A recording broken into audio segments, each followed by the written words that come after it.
Hello, hello. Welcome to Mindset to Results. Today, our guest is Robin Jordan. He is a veteran and had a big diversity in his life from being in the Navy and in Afghanistan, then to writing children bedtime stories and supporting poor people in Afghanistan and having a lot of rewards as a book writer, author. And I really was so amazed with this diversity of Robert biography. And here, Robert is with us today. Hi, Robert. Well, hello, Elena. Very nice to be with you and to uh, be a guest on your podcast. And I'm so grateful for the opportunity to speak with you today.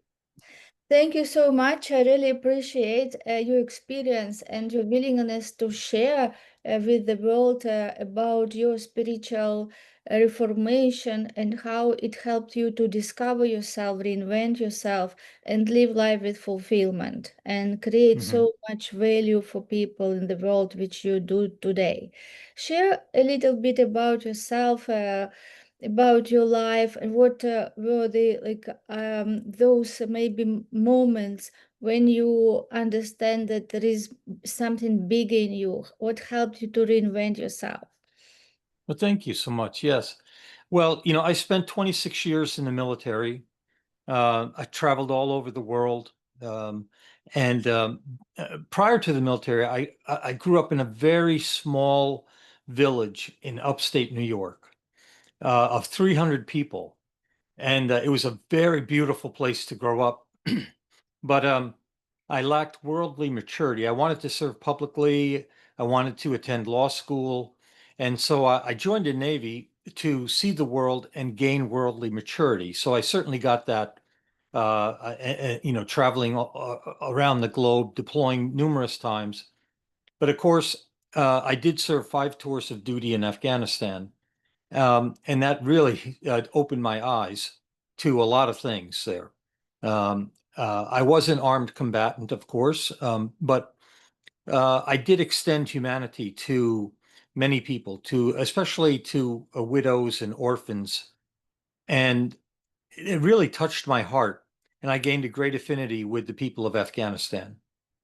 And so after I retired from the military in 2019, I had this spiritual reformation. Um, and lo and behold, I would find myself attending seminary. I graduated from seminary, and I became a pastor. And I started this outreach, first locally, ministering to men who are afflicted and addicted, other veterans like myself.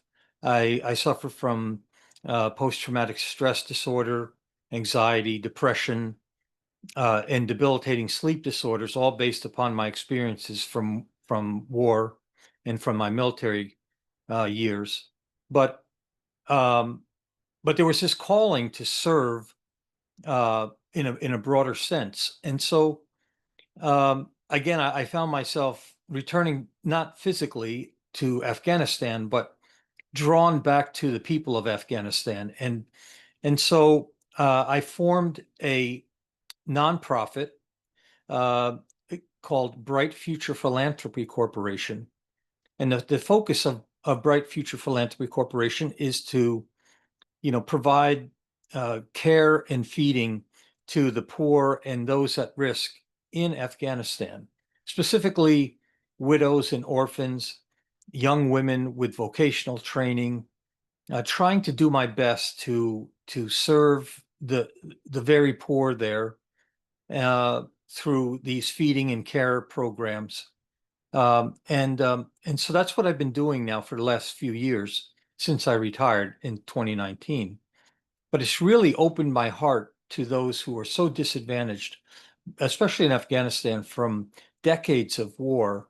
Uh, and um, and because of the wonderful people that that I met, that I was exposed to, that I shared experiences with while I served there in Afghanistan. Yes, yes, unfortunately, these situations happen in the world that people are divided.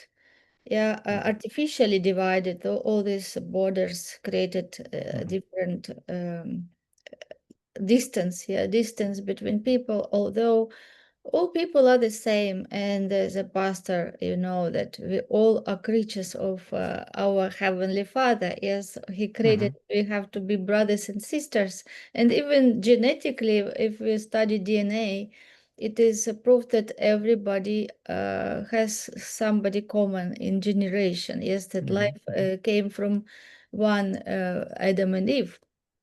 Yes, and unfortunately, there is so much distance between people, and we think that, oh, there is, like, it is far from us, but nothing is far. Everything is connected. Yes, in Mhm. energetic field, everything is connected, and of course, there shouldn't be anybody suffering. Yes, no, shouldn't be anybody hungry, and this. People like you who have this spiritual awakening, yes, and feeling that can feel other people pain, although they can be far thousands kilometers away. Yes, but you can have that calling to help people who you don't know, and but you know that they really need help. Yes. It is really so appreciated what you do. Well, thank you. And and um, could you share what helped you to, as you said, spiritually reform yourself, reinform yourself? Because from your experience, you said that you grew up in a very small village, 300 people, very beautiful place. Mhm. So it was such a big contrast from where you spent your young days and then when you went to serve in the army and saw a very different reality of life. Mhm. Yes, like it should be, as you said, that it is very big shock. Yes, like, and I think that you went through moments when you couldn't believe that it is true. Yes. Well, growing up in that little village, the the center point of the village was our church. And again, with it's a very, very small church, right? Um, and but it's the center point. So I attended church as a child, baptized there, of course. Um, I went to Sunday school there as a child. When I was a young boy, I would ride past on my bicycle. When I was a teenager, I would drive past the church going to and from my house. Later on in life, I would be a Sunday school teacher at the church. And when I was, when I was farming before I entered the military, I raised beef cattle there. And so, going back and forth with trucks and tractors and things, I'd pass by the church. The church was my anchor, in other words, right?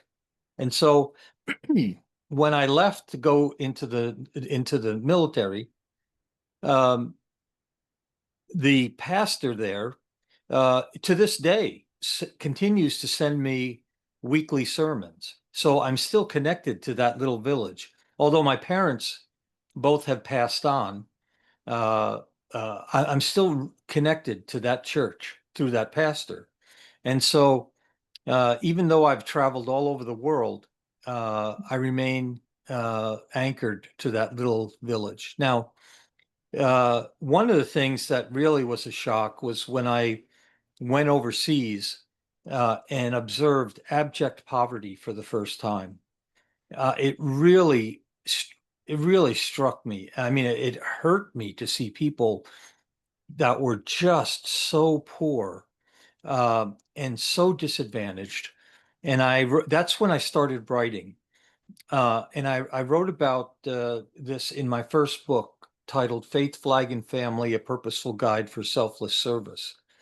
And I wrote about this young boy I met in the Philippines. And this boy just was so poor. He had no shoes, no socks. All he wore was a dirty, ragged old T-shirt. Uh, he had uh, he had matted, dirty hair. He was bruised. He had rotten teeth. He had a scar on his face. I think he was blind in one eye. He was only probably, I don't know, 5, 6, 7 years old, and he was selling plastic bags in a market. Can you imagine that? Um, and he did that image was seared in my memory because I'm just thinking how, just what a life does that young child have, right? Going forward. And it just struck me. He's running in and out of traffic, selling these bags, as people came out of the market. And I'm thinking, oh my goodness, um, it just struck me that that poor child, what chances does he have to grow up, right? Living like that now as a little child, so disadvantaged.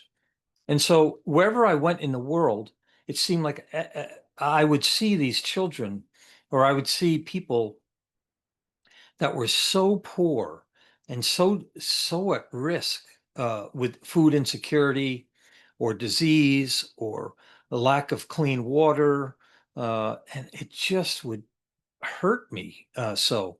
And then, of course, later on, when I was in Afghanistan, of course, in war, I would see the worst of humanity. Of course, what people would do to one another in war is just savage, and you can't begin to explain what that does to a person uh, when you see what people are capable of doing to one another, right? And so, um, you know, it's just it's really unbelievable what people will do to each other in war. Uh, and but most of all, again, it came back to me that innocent women and children, men, of course, too, would come to our forward operating bases just in such dire straits, and we would care for them uh, and offer them, first aid and food and things of that sort. And they were so grateful for that. Um, and we would go out and do humanitarian um, assistance projects to orphanages and things. And that's where really it touched my heart when I would interact with these boys. We would go to these orphanages and deliver supplies and things, and to interact with them was just, it really was, just wonderful. So that's where this whole thing started, was my interactions with these Afghan at the Afghan orphanages, and then interacting with some of the nicest people who were so poor and were so appreciative of what we did for them and offered them. And so it carried on to this day. And so today, through my philanthropy corporation, I give back to those people who are so poor, and I try my best to offer aid and comfort to those who are so disadvantaged. Yeah, thank you so much for your such a kind heart and what you do for these people. And I believe that God will bless you so you can Mhm. help more people. Yes, and also other people who would like to support you also will be attracted to you and your great job. Oh, thank you. Thank you so much. All my work, through my website and through my books and things, all of any revenues that come in, all 100% of that goes to these feeding and care programs. And so any donations or sale of my many books go to those programs, and they're very, very much appreciated. And so I'm so thankful when people find it in their hearts to donate. to any of these causes. Yes, so we will put all information Oh, thank you. yes, in description so people can participate in this beautiful work which you do and contribute. Thank you so much. Yes, and also another question I would like you to share. How did you deal with the anxiety? And you said that PTSD, but what helps you? And if people listen to us also have those problems, Mhm. how you would suggest them, yeah, how to keep themselves on the Yeah, right track. that's a wonderful question. So I suffer from, uh, everything is connected, the PTSD, the anxiety, the depression. So if one gets out of balance, they all get out of balance. So, of course, I'm very fortunate with the Department of Veterans Affairs. I receive counseling. And I'm actively pursuing both secular and non-secular counseling. Uh, I receive all my medications through the Department of Veterans Affairs to help, stabilize my mood and things.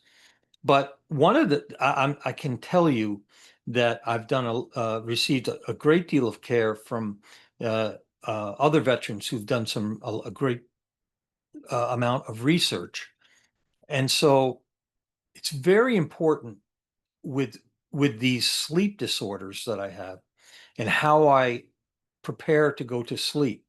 We often take that for granted. We go into bed and we fumble around with our phones and we watch TV or whatever, but we have to prepare for sleep. And so one of the things that I do, of course, I have a sleep machine next to me, which has a constant sound, like it's a white noise. And then I have a fan that blows on me. I keep the room at a certain temperature, so it's always the same, right? Very important. I don't When I go to bed, my medications are designed to when I get into bed, I fall right to sleep. So there's no phone in the bed, watching, scrolling. But the most important thing for me is the last thing I do before I fall asleep. And I fall asleep very quickly because of the medications. And it's all timed. But the very last thing I do, and it's very important, and it's very deliberate, is I pray. Because the last thing on my mind consciously is prayer. So as I drift off into the subconscious, the last thing on my mind is my communication with our Lord. Very, very important. And I found that works, and it eases my mind and distances the rat race of the day, lessens the news and the noise of the day, and I focus on giving thanks to the Lord, and it really has worked to kind of steady state, relax, and drift off without the last thing on my mind is, you know, uh, the violence of the day and the violence of the movie I've just watched or the news that's upsetting. So that's what I've done, and it seems to have worked. And although I still have issues at night, but and they're never going to go. You can't erase what's in your mind, what you've experienced. But it's very important, I think, when people have anxiety and depression or night terrors or nightmares, is how you prepare to go to sleep is very important. And Because the bed is for sleep, not to lounge. You lounge on the couch, right? Watching TV.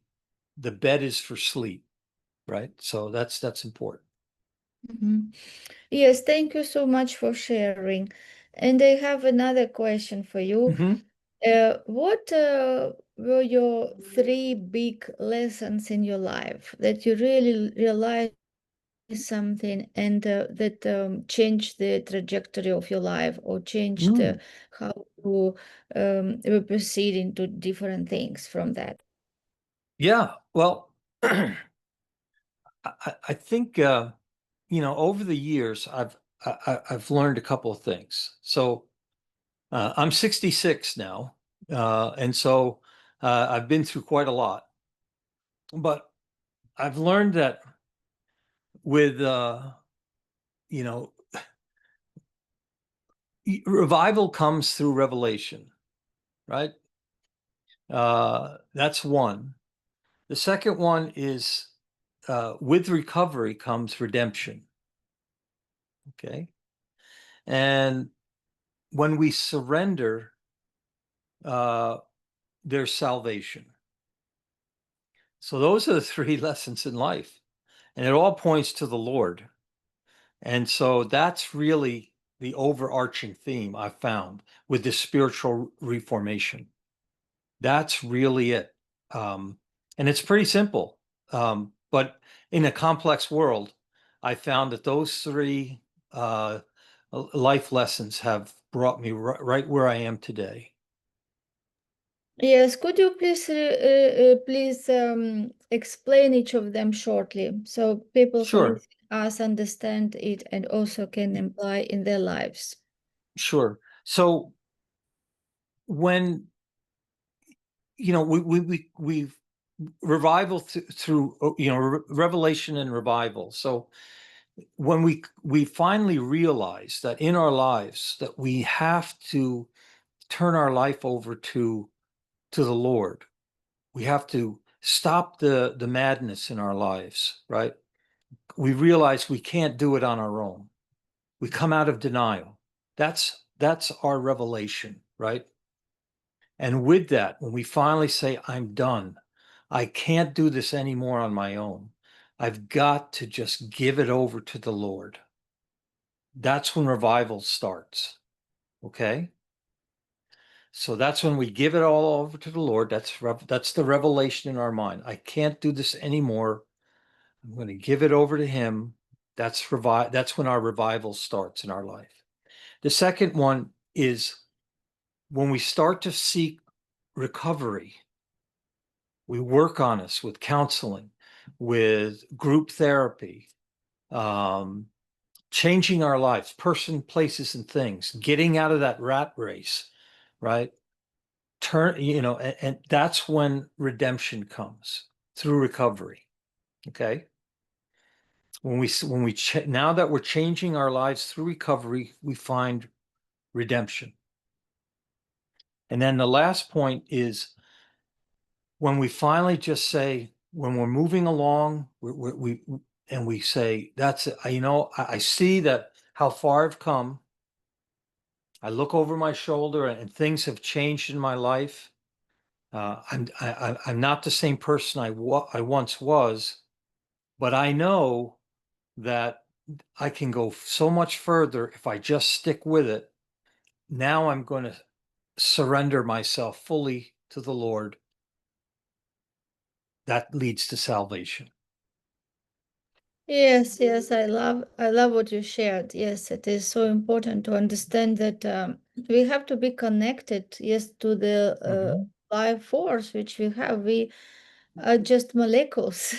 I often think about this that our body it is just molecules. Yes, like it is matter which vibrates with Mhm. high speed as everything what we see in this physical world. So everything is energy, but it vibrates in a high speed. This is how we see things as a solid, but everything is energy as all like planets, everything is energy. And it always, I get so fascinated how molecules can have feelings. Yes, like how this matter, which we are matter, is, and we understand that we are not only our body.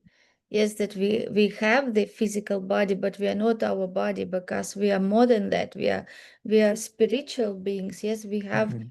we are on three planes simultaneously. Yes, the plane of intellect, where we create ideas, and also spiritual, where we have thoughts, and physical, our body, and we have to be connected. It's like really we have to be connected to the source of that spirit which we get in life force.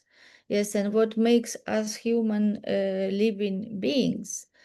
And yes, when we understand that we are connected, there is somebody more than us, and there is so much that we don't know. Yes, we are such a small beings. We just know maybe one of million% of reality. Yes, and Mhm. it's really so important to understand that we should search for what is right, not just going after what we want to do and being totally disconnected from the laws, from the God, but search for Him, and search for guidance. And when we find that guidance, then our our life becomes in peace, right? Like the tree which grows near the water, which has beautiful green leaves and never gets dry. Mhm. Yes, true. Mhm. Yes, thank you so much, Robert. Before we wrap up this episode, what would be one advice that you would like to share with people who listening us? Maybe something that really was important for you to realize in your life. Yeah, a wonderful question. Um, I think the now where I am in my life, the best advice that I can give to people who are wherever they are in their life, um, is to if they're wherever they are with their faith, whatever that faith is, obviously, is to seek that higher power, whatever that higher power is, to seek to be a just decent and better people through, and the way you do that is to connect to that higher power through prayer. And with that, to be better, to be kinder, to be decent people, because in the long scheme of things, as we go through life, and life is so short, the only thing that we have left at the end of our lives that we leave behind is our name, right? That's it.